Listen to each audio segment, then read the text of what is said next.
তোমাদের সবাইকে দাদার ক্লাসরুমে স্বাগতম জানাই। ক্লাস 9-এর সেকেন্ড ইউনিট টেস্টের বাংলার একটি মডেল কোশ্চেন সেট নিয়ে আলোচনা করব এবং তার পাশাপাশি প্রত্যেকটা গল্প কবিতার কোন প্রশ্নগুলো মোস্ট ইম্পর্টেন্ট তারও একটি সুন্দর সাজেশন দিয়ে দেবো। দেখো প্রথমত বিভাগ কতে আছে 15টি প্রশ্ন। দেখো এর মধ্যে 1 নম্বর আছে নব সৃষ্টি রচনাংশে যে ভাষাকে লেখক বলেছেন আত্মনির্ভরশীল তা হলো ক বাংলা, খ ইংরেজি, গ সংস্কৃত।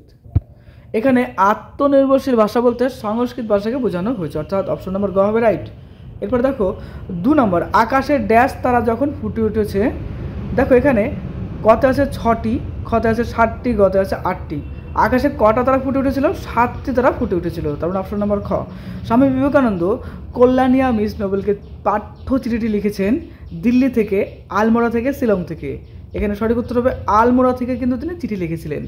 নেক্সট 4 নম্বর ছোট্ট একটা ফুল দুলছে সন্ধ্যার বাতাসে, ভোরের বাতাসে, রাতের বাতাসে। ছোট্ট একটা ফুল দুলছে, এক্ষেত্রে সঠিক উত্তর হবে সন্ধ্যার বাতাসে। 5 নম্বর রাধারানীদের সম্পত্তির অর্থমূল্য ছিল ক 5 লক্ষ, খ 10 লক্ষ, গ 15 লক্ষ। রাধারানীদের সম্পত্তির অর্থমূল্য ছিল 10 লক্ষ টাকা। এরপরে চলো আমরা 6 নম্বর প্রশ্ন যাচ্ছি। কবি লাও মাচার পাশে কেন দাঁড়াতে বলেছেন? উত্তর হবে দেখো লাও মাচার পাশে পল্লী বাংলার প্রকৃতি লালিত সহজ সরল জীবনকে খুঁজে পাওয়া যায়, তাই কবি লাও মাচার পাশে দাঁড়াতে বলেছেন। রাধারানীর বয়স কত ছিল? প্রায় 11 বছর। নেক্সট লাউ ফুল কখন দোলে? উত্তর হবে দেখো লাউ ফুল সন্ধ্যাবেলায় দোলে। নেক্সট 9 নম্বর রাধারানী কোথায় রথ দেখতে গিয়েছিল? উত্তর হবে দেখো রাধারানী মাহেশ রথের মেলায় গিয়েছিল। নেক্সট স্টাডির একখানা চিঠি কাল পেয়েছি। স্টাডিকে উত্তর হবে দেখো স্টাডি হলেন স্বামী বিবেকানন্দের একজন ইংরেজ ভক্ত, যিনি স্বামী বিবেকানন্দ ইংল্যান্ডে বেদান্ত প্রচারে সহায়তা করেছিলেন। তার মানে স্টাডি কে ছিলেন? স্বামী বিবেকানন্দের একজন ইংরেজ ভক্ত ছিলেন, যিনি স্বামী বিবেকানন্দকে কী করেছিলেন? ইংল্যান্ডে বেদান্ত প্রচারে সহায়তা করেছিলেন। নেক্সট 11 নম্বর সন্ধি বিচ্ছেদ করো সংস্কৃত কী হবে? সম। দেখো এখানে সম হলন্ত যোগে কৃত, তাই না? সংখ্যাবাচক বিশেষ্য কাকে বলে? উত্তর হবে কোনো সংখ্যা বা সংখ্যাবাচক শব্দ যদি বিশেষ্য রূপে ব্যবহৃত হয় তবে তাকে সংখ্যাবাচক বিশেষ্য বলা হয়।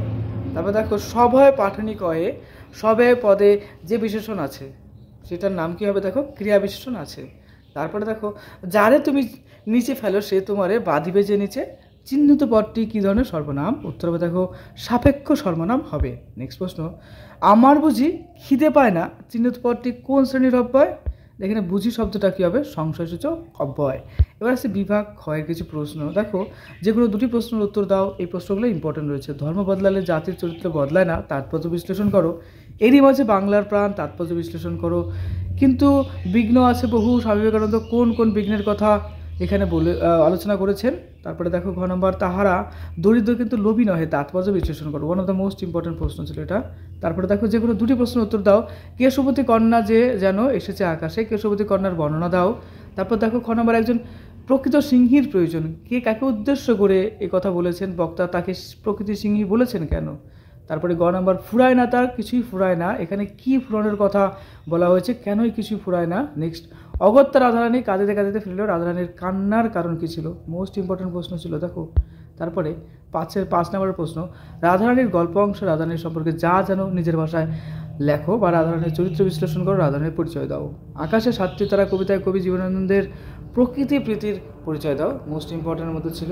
এরপর দেখো করভাস অংশের ইম্পর্টেন্ট কিছু প্রশ্ন। করভাস উদ্ধারের কাহিনী লেখো, আনিথন চত্রের বিবরণ দাও, করভাস গল্পের চিলিয়ান জাদুঘরের পরিচয় দাও, শয়তান পাখি কিন্তু অসামান্য তার বুদ্ধি ব্যাখ্যা করো।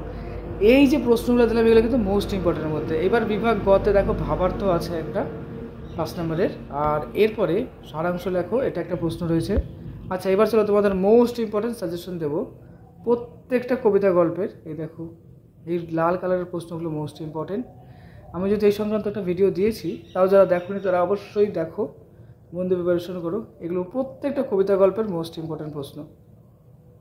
ওকে দেখো এই যে প্রশ্নগুলো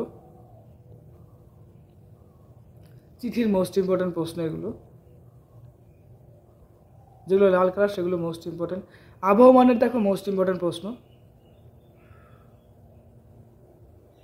রাধারানীর মোস্ট ইম্পর্টেন্ট প্রশ্নের মধ্যে এগুলো আছে, অবশ্যই খেয়াল করবে, মন দিয়ে পড়বে। সহায়ক পাঠ প্রফেসর শঙ্কুর ডাইরেক্ট কারবাস অংশের মোস্ট ইম্পর্টেন্ট প্রশ্ন দেখো। ওকে, পরীক্ষার জন্য তোমাকে জানাই বেস্ট অফ লাক, খুব ভালো থেকো।